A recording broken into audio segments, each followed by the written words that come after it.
Assalamualaikum warahmatullahi ta'ala wabarakatuh. Kembali lagi kita di channel Ma'rifat. Tajuk pada hari ini ialah Hakikat Rukun Islam. Sebelum itu sahabat sekalian, jangan lupa subscribe, like, komen dan share. Dan jangan lupa tulis kobil tu di bawah supaya ilmunya berkat.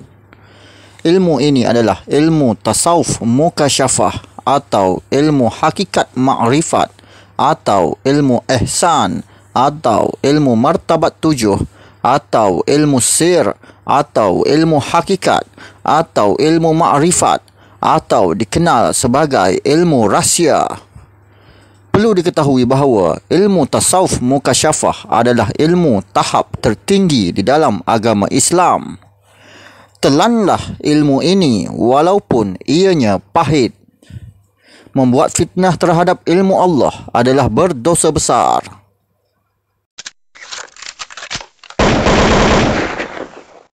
Sahabatku sekalian, di dalam hadis Nabi SAW tentang rukun Islam 5 ialah daripada Abu Abdurrahman Abdullah bin Umar radhiyallahu anhuma berkata, aku telah mendengar Rasulullah SAW bersabda, Islam itu didirikan atas 5 perkara. Menyaksikan bahawa tiada ilah melainkan Allah dan bahawasanya Muhammad itu Rasulullah. Mendirikan solat, mengeluarkan zakat, mengerjakan haji ke Baitullah dan puasa di bulan Ramadan. Hadis riwayat Bukhari dan Muslim. Di dalam rukun Islam itu ada fahaman dari ilmu syariat dan ada pemahaman dari ilmu hakikat. Ilmu syariat ialah ilmu kulit. Ilmu hakikat ialah ilmu isi. Jadi kita kena faham itu, ilmu kulit dan ilmu isi. Isi ialah perkara yang ada di dalam kita. Maka kulit ialah perkara yang untuk jasad, iaitu di luaran diri kita. Jadi rukun Islam ada beberapa tahap dan beberapa kelas. Kelas pertama, kelas sekolah rendah. Kelas kedua, kelas sekolah menengah. Kelas ketiga, kelas universiti. Kelas keempat, kelas master. Kelas kelima, kelas PhD. Jadi kita kena faham di situ. Maka rukun Islam pertama bagi tahap kelas darjah 1 ataupun sekolah rendah ialah seseorang itu mengucap 2 kalimah syahadat, maka menghafal saja rukun Islam itu. Mereka menghafal 5 rukun Islam itu, menghafal saja, tapi tidak tahu apa-apa benda. Itu kelas bawah sekali, kelas sekolah rendah. Naik sekolah menengah, seseorang itu memahami tentang apa itu asyhadu an la ilaha illallah wa asyhadu anna Muhammadar Rasulullah, dan mereka mengucap 2 kalimah syahadat, dan mereka tidak tinggal solat 5 waktu, dan mereka membayar zakat, dan mereka puasa di bulan Ramadan, dan mereka pergi haji. Maka itu kelas sekolah menengah. Naik sekolah master, naik peringkat ke pengambilan master. Dalam rukun Islam 5 itu yang paling awal ialah mengucap 2 kalimah syahadat itu. Mereka memasukkan ucapan kalimah syahadat itu di dalam hati mereka, bukan di bibir saja. Mereka memasukkan di dalam hati mereka, asyhadu an la ilaha illallah wa asyhadu anna Muhammadar Rasulullah. Dan mereka tidak tinggal solat dan khusyuk di dalam solat 5 waktu sehari semalam. Dan juga mereka puasa di bulan Ramadan dan mereka tahu hakikat puasa sebenar. Dan mereka pergi buat membayar zakat, mereka tahu hakikat membayar zakat itu. Dan last sekali pergi haji, mereka tahu perbuatan haji, maksud perbuatan haji tersebut. Jadi banyak, kalau panjang kalau kita cerita satu-satu.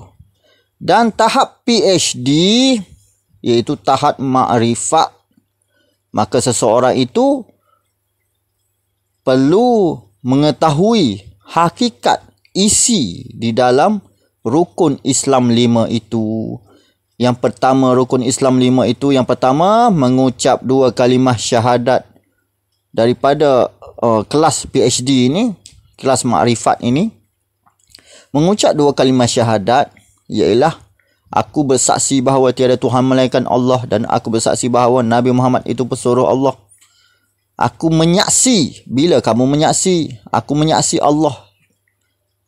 Itu. Hakikat mengucap 2 kalimah syahadat itu ialah aku menyaksi Allah. Sebab aku bersaksi. Ya, kita yakin sangat aku bersaksi bahawa tiada Tuhan melainkan Allah. Bila kamu melihat Allah tu, sehingga kamu yakin sangat bahawa tiada Tuhan melainkan Allah tu, ataupun kamu dengar nenek moyang kamu cakap. Jadi ilmu hakikat tahap tinggi PhD, maka mereka menyaksi. Menyaksi macam mana? Mereka beramal bersungguh-sungguh. Bukan zikir 10 kali dah nak tengok Tuhan, tidak boleh. Ini zikir 10 kali dah nak judge ilmu hakikat. Nak judge ilmu hakikat tidak betul, ilmu hakikat batiniah. Yang ni pun orang tidak faham lagi ilmu syariat ni. Ahli-ahli syariat, ahli-ahli wahabi. Ilmu hakikat memang membicarakan hal-hal roh, hal-hal gaib. Ilmu syariat membicarakan hal-hal kulit, iaitu jasad. Kena faham di situ. Tiada istilah batiniah. Istilah batiniah itu adalah tuduhan ataupun fitnah daripada ahlu-ahlu syariat dan ahli wahabi yang buta hatinya, yang tidak tahu apa-apa, yang hanya menghafal di bibir saja tapi Tuhan tidak kenal. Maka ilmu hakikat itu ialah membawa mengenal Allah Subhanahu wa taala. Asyhadu an la ilaha illallah wa asyhadu anna Muhammadar Rasulullah. Aku bersaksi. Bila kamu menyaksi? Bila kamu menyaksi Tuhan? Di situ persoalannya. Jadi menyaksi Tuhan, bila kamu melihat Tuhan? Jadi nak melihat Tuhan itu perlu berzikir dengan banyak, sekurang-kurangnya 70,000 kali zikir. Bukan zikir 10 kali. Ini ahli-ahli syariat zikir 10 kali. Wahabi langsung tak berzikir. Nak faham betul-betul. Zikirnya 70,000 kali. La ilaha illallah 70,000 kali. Ataupun solawat 100,000 kali. Ataupun solat sunat mutlak 1000 rakaat. Seperti Rabiatul Adawiyah Waliullah. Ataupun baca Qul Huwallahu Ahad, surah Al-Ikhlas 100,000 kali. Ataupun surah Al-Fatihah 100,000 kali. Ataupun solat malam Qiyamul Lail 1/1 malam istiqamah, tidak tinggal walaupun sehari, bertahun-tahun lamanya, barulah sampai. Bukan hari ni zikir 10 kali terus nak judge orang. Zikir baru 10 kali. Kena fahamlah makom-makom dia situ. Jadi kita kena faham di situ. Dan kita tengok pula hadis tentang mengenal Allah itu.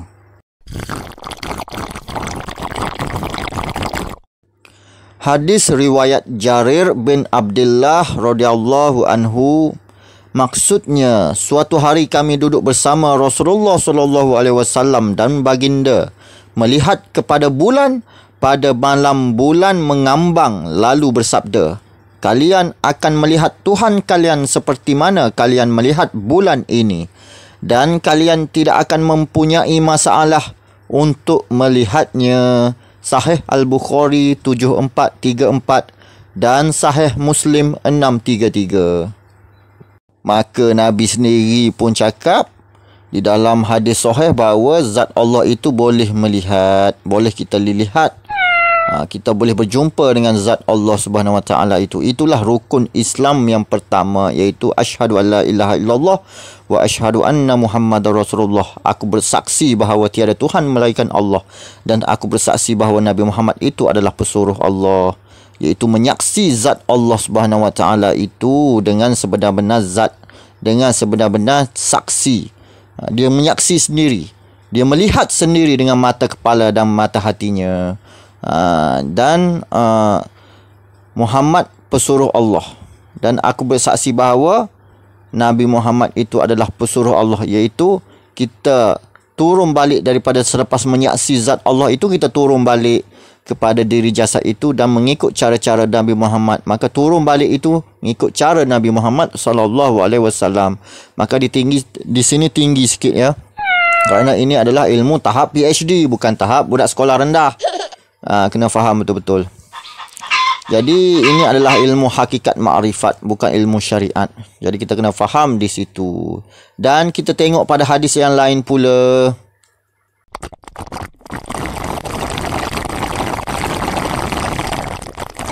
Dan kita tengok pada ayat Quran tersebut, di antara sifat orang yang beriman adalah mengakui dan mempercayai perkara-perkara yang gaib. Ini berdasarkan firman Allah Subhanahu Wa Taala. Maksudnya, iaitu orang-orang yang beriman kepada perkara-perkara yang gaib dan mendirikan, yakni mengerjakan sembahyang serta membelanjakan, yakni mendermakan sebahagian dari rezeki yang kami berikan kepada mereka. Surah Al-Baqarah ayat 3. Iaitu orang-orang yang beriman kepada perkara-perkara yang gaib. Di sini banyak zaman sekarang ni, ahli-ahli syariat, ada ahli wahabi, mereka ni tak percaya hal-hal gaib ni. Bab-bab kebatinan, bab-bab roh ni mereka tidak percaya. Mereka buang dari minda mereka. Mereka nak tengok dengan mata kepala mereka sendiri. Kerana apa? Kerana terhijab dengan ilmu mereka. Kerana mereka belajar jauh-jauh, pergi ke negara Arab, belajar di pondok-pondok, tetapi mereka tidak pernah melihat perkara-perkara gaib. Mereka tidak faham. Untuk melihat hal-hal gaib itu perlu zikirnya 70,000 ke atas setiap hari. Bukan zikir 10 kali, lepas tu nak lihat perkara-perkara yang gaib dan mengalami perkara-perkara yang gaib. Itu tidak mungkin kerana dosa kamu setinggi gunung di awan. Kena faham betul-betul. Dosa kamu, walaupun kamu pakai serban besar bakul pun, janggut panjang sampai ke kaki pun, kalau dosa banyak tak akan dapat melihat hal-hal yang gaib.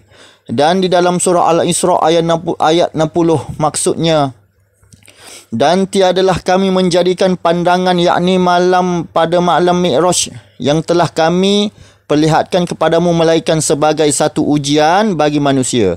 Dan yakni demikian juga kami jadikan pokok yang dilaknat di dalam Al-Quran, dan kami beri mereka takut, yakni dengan berbagai-bagai amaran. Maka semuanya itu tidak menambahkan mereka melainkan dengan kekufuran yang melampau.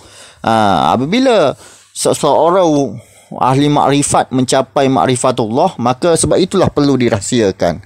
Kerana apa? Orang tidak percaya dan menjadi ujian bagi orang-orang yang tidak mempercayai hal-hal gaib itu.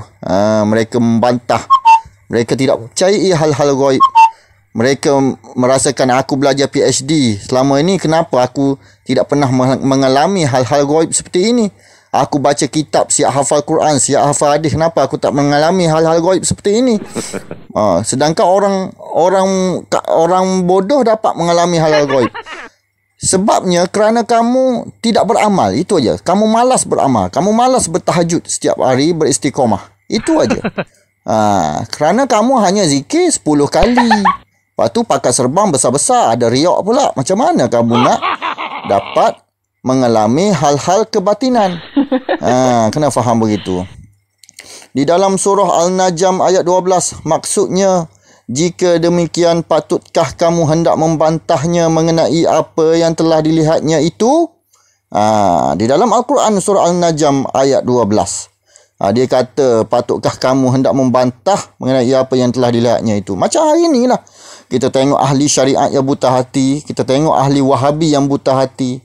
Mereka selalu membantah ilmu hakikat makrifat. Kerana apa? Mereka tidak mempercayainya. Mereka tidak yakin, tidak percaya hal-hal gaib.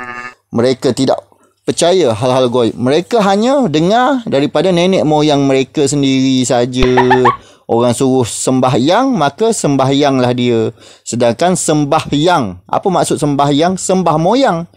Daripada agama Hindu, sembah moyang, sembahyang tu.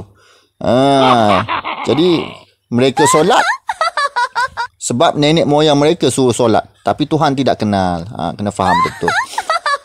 Beliau melihat Tuhannya dan mendekat sehingga jaraknya seperti 2 busur atau lebih dekat.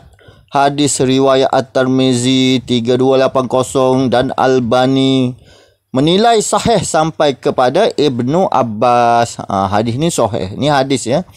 Hadis riwayat At-Tirmizi. Ibnu Abbas mengatakan beliau melihat Tuhannya dan mendekat sehingga jaraknya seperti 2 busur atau lebih dekat. Ni cakapnya hadis bahawa Nabi Muhammad pernah berjumpa zat Allah. Maka tidak mustahil bagi kita hamba biasa yang beramal, yang mengikuti sunnah-sunnah batin Rasulullah sallallahu alaihi wasallam, maka akan mencapai seperti Nabi Muhammad juga, iaitu melihat zat Allah Subhanahu wa taala. Tetapi adakah kita sama makamnya? Tidak, jawapannya makom Nabi lain, makom wali pula lain. Maka orang yang mendapat lihat zat Allah, orang yang dapat mengenal zat Allah itu adalah waliullah. Ya, kita kena faham ya. Lepas tu aku mengaji PhD. Ada orang tu mengaji PhD. Mengaji sampai master. Tengok master bahasa Arab. Buat apa mengaji bahasa Arab? Itu bahasa dunia. Itu ilmu dunia. Buat balik ilmu dunia. Buat apa? Buat baliklah ilmu tasawuf. Kena faham betul-betul. Dari Qatadah bahawa Anas bin Malik radhiyallahu anhu pernah mengatakan Nabi Muhammad melihat Tuhannya. Hadis riwayat Ibnu Abi Hashim dalam As-Sunnah nombor 432 dan Ibnu Khuzaimah dalam bab Tauhid nombor 280. Namun riwayat ini dinilai lemah oleh sebahagian ulama. Dinilai lemah oleh sebahagian ulama.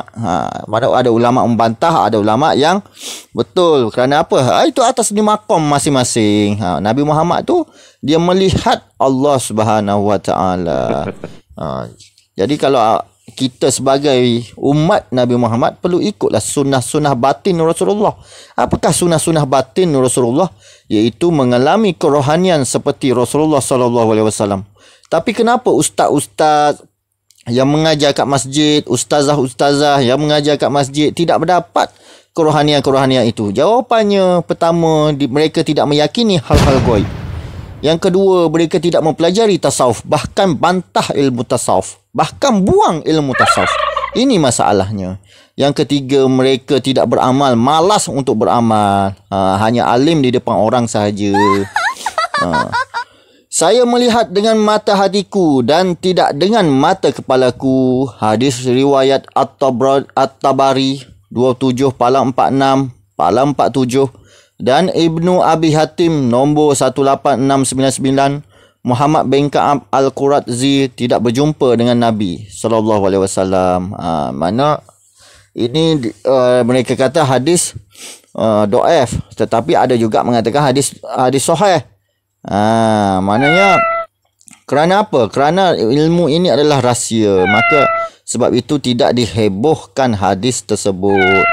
Kerana apa? Kerana ketika Nabi Muhammad sallallahu alaihi wasallam memberitahu hal Isra Mi'raj kepada umatnya, maka separuh daripada umatnya menjadi murtad. Jadi pada masa itu Nabi Muhammad ingin berdakwah. Jadi mereka merahsiakan hal-hal gaib itu. Sepertilah hari ini ahli-ahli kitab, iaitu orang-orang yang baca ilmu di dalam kitab ni, dikata mana mungkin dapat jumpa Allah. Lepas tu kalau mana mungkin, kamu sembah apa selama ni? Sembah tiang.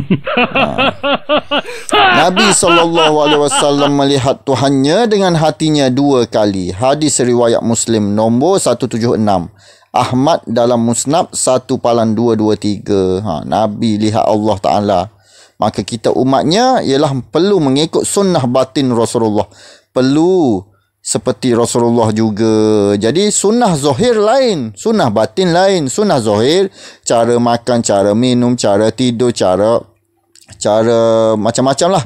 Semua hal-hal jasad itu adalah sunnah zahir. Maka sunnah batin, kita ini ada roh. Sunnah batin ialah ilmu kerohanian Nabi Muhammad SAW. Inilah tasawuf, inilah ilmu warisan daripada para nabi. Bukan Nabi Muhammad saja, para nabi sebelumnya. Warisan daripada para nabi. Bahkan wahdatul wujud itu wujud sejak zaman Nabi Adam mula-mula diciptakan. Usjudu li Adam fasajadu illa iblis. Tatkala semua malaikat, tatkala Allah Ta'ala suruh malaikat sujud, maka semua makhluk sujud. Jin manusia, jin dan malaikat sujud kecuali iblis dan sebahagian daripada jin-jin yang lain. Mereka tidak sujud. Kenapa dia suruh sujud kepada Nabi Adam? Di situlah ilmu wahdatul wujud. Kena faham betul-betul. Abdul Aziz bin Abdullah menuturkan kepadaku dari Sulaiman dari Syariq bin Abdullah bahawa ia berkata, aku mendengar Anas bin Malik radhiyallahu anhu berkata, saat Nabi dihantarkan ke Sidratul Muntaha, Allah yang Maha Perkasa tabarakallahu taala mendekat sehingga dia menjadi dekat dengannya sampai-sampai jarak Nabi dengannya sejarak 2 ujung busur panah, bahkan lebih dekat lagi. Allah memberikan wahyu yang dikehendakinya, antara lain ialah dia wajibkan 50 kali solat setiap siang dan malam hari atas umatnya. Hadis riwayat Al-Bukhari dalam kitab At-Tauhid 7079. Di sini ada hadis lagi bahawa Allah Ta'ala berjumpa dengan zat Allah. Nabi Muhammad berjumpa dengan zat Allah Subhanahu Wa Ta'ala. Maaf salah percakapan sikit. Nabi Muhammad berjumpa dengan Allah Subhanahu Wa Ta'ala. Jadi maknanya kita pun boleh berjumpa kerana kita umatnya. Tidak mustahil bagi Allah Subhanahu Wa Ta'ala untuk mengangkat kita untuk mengenal Allah Subhanahu Wa Ta'ala kerana dia Tuhan. Ikut suka hati dia lah. Dalam Fathul Bari, Ibnu Hajar rahimahullah mengatakan, dikeluarkan oleh Al-Umawi dalam magazinya dari jalan Al-Bahaki dari Muhammad bin Amr dari Abi Salamah dari Ibnu Abbas ketika menafsirkan firman Allah, dan sesungguhnya Muhammad telah melihat Jibril itu, yakni dalam rupanya yang asli pada waktu yang lain. Quran An-Najm ayat 13. Ibnu Abbas berkata, Robnya mendekat kepadanya. Sanad ini Hasan dan ia menjadi poin penguat dari riwayat Syariq. Ibnu Hajar dalam Fathul Bari 13/484. Maka nak cakapnya Ibnu Abbas berkata Robnya mendekat kepadanya. Nak cakapnya di situ. Tapi adakah ini ada panggil ayat mutasyabihat? Mendekat maknanya Nabi Muhammad melihat Tuhannya pada waktu itu. Duduk dalam melihat zat Allah Subhanahu Wa Ta'ala, fana'ul fana' di sini. Jadi kita kena faham di situ ya, bahawa melihat zat Allah itulah asyhadu an la ilaha illallah wa asyhadu anna Muhammadar Rasulullah. Aku bersaksi bahawa tiada Tuhan melainkan Allah, dan aku bersaksi bahawa Nabi Muhammad itu pesuruh Allah. Ini baru betul. Ini baru betul. Asyhadu an la ilaha illallah itu. Jadi kita bahas bab rukun Islam kedua pula. Rukun Islam kedua ialah solat 5 waktu sehari semalam. Apa maksudnya dari segi ilmu hakikat tahap PhD, bukan tahap budak-budak macam budak-budak sekolah masih lagi menghafal tahap apa rukun Islam 5 itu. Tahap PhD ialah solat itu ialah penzohiran bagi tajalli bagi Mi'raj Nabi Muhammad sallallahu alaihi wasallam. Begitulah. Maka yang ketiga pula, rukun Islam ketiga, iaitu menunaikan zakat. Zakat dari segi ilmu hakikat, maka ilmu syariat memang betul. Zakat kamu perlu bayar melalui jasad kamu tu, tolong orang miskin. Maka dari ilmu hakikat, ilmu di dalam diri, ilmu isi, orang miskin ialah roh kita. Kerana apa dia miskin? Kerana kita tidak bagi makan kepada dia. Maka dengan apa? Dengan zikirullah. Maka zikirullah itu adalah zakat sebenarnya. Jadi kita kena faham di situ. Dan yang keempat iaitu puasa di bulan Ramadan. Puasa di bulan Ramadan rukun Islam. Puasa dari sudut syariat, ya, puasa untuk orang ramai itu di bulan Ramadan 40 hari ke kadang ataupun 30 hari sebulan lah, sebulan 30 hari sebulan ataupun 29 hari. Itu tahap orang awam. Bagi tahap hakikat, bagi tahap ilmu isi, maka puasa di bulan Ramadan itu ialah pertapaan ataupun suluk ataupun khalwatillah ataupun bertahanut, iaitu perlu bersuluk, perlu bertapa. Bertapa buat apa bertapa tu? Berzikir hati ataupun zikir jahar. Berzikir, duduk seorang-seorang berzikir di dalam bilik di dalam bilik rumah. Tu dari segi ilmu hakikat. Dan yang kelima, rukun Islam 5, iaitu yang nombor 5, menunaikan haji di Mekah jika mampu. Dia kata jika mampu. Bagi ilmu syariat, ia perlu menunaikan haji di Mekah.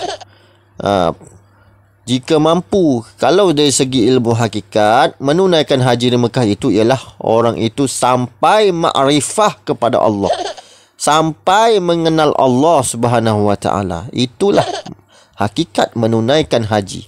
Tetapi dalam rukun Islam itu mengatakan jika mampu, jika mampu, jika mampu. Kena faham. Yakni untuk sampai makrifah itu jika mampu. Kalau orang itu mampu, maka digalakkan beramal sehingga sampai makrifah. Maka kalau jika tidak mampu, mengenal diri pun sudah okey sebenarnya. Sudah syurga bagi kita. Kerana ya ayyatuhan nafsul mutmainnah irji'i ila rabbiki radiyatan mardiyah fadkhuli fi ibadi wadkhuli jannati. Wahai orang-orang yang duduk di nafsu mutmainnah, masuklah kamu ke dalam syurgaku. Dia kata. Maknanya orang yang mengenal diri itu ialah, permulaan mengenal diri itu ialah orang yang duduk di nafsu mutmainnah dari segi ilmu tasawuf. Jadi orang yang pergi ke haji itu ialah orang yang ma'rifah. Apabila seseorang itu ma'rifah kepada Allah, sampai ma'rifat maqam ma'rifat itu, maka roh dan nafsunya telah pun Islam. Begitulah. Jadi itulah ilmunya. Inilah maksud hakikat rukun Islam 5 itu dari segi ilmu hakikat ma'rifat. Jadi ilmu ini terlalulah tinggi, tidak boleh difikir dengan akal manusia biasa, kerana dia di luar akalan manusia. Maka ahli-ahli syariat dan ahli-ahli Wahabi pasti mereka tidak mempercayainya. Kerana apa? Kerana buta hati. Kerana dia belajar tinggi-tinggi, belajar bahasa Arab saja. Buat balik bahasa Arab, cakap bahasa Arab 2-3 patah. Lepas tu mula nak mengajar di mimbar, lepas tu duk tuduh itu ini, tuduh itu ini. Ni orang-orang fasik walaupun titlenya ustaz. Jadi kita kena faham. Akhirul kalam. Wassalamualaikum warahmatullahi taala wabarakatuh.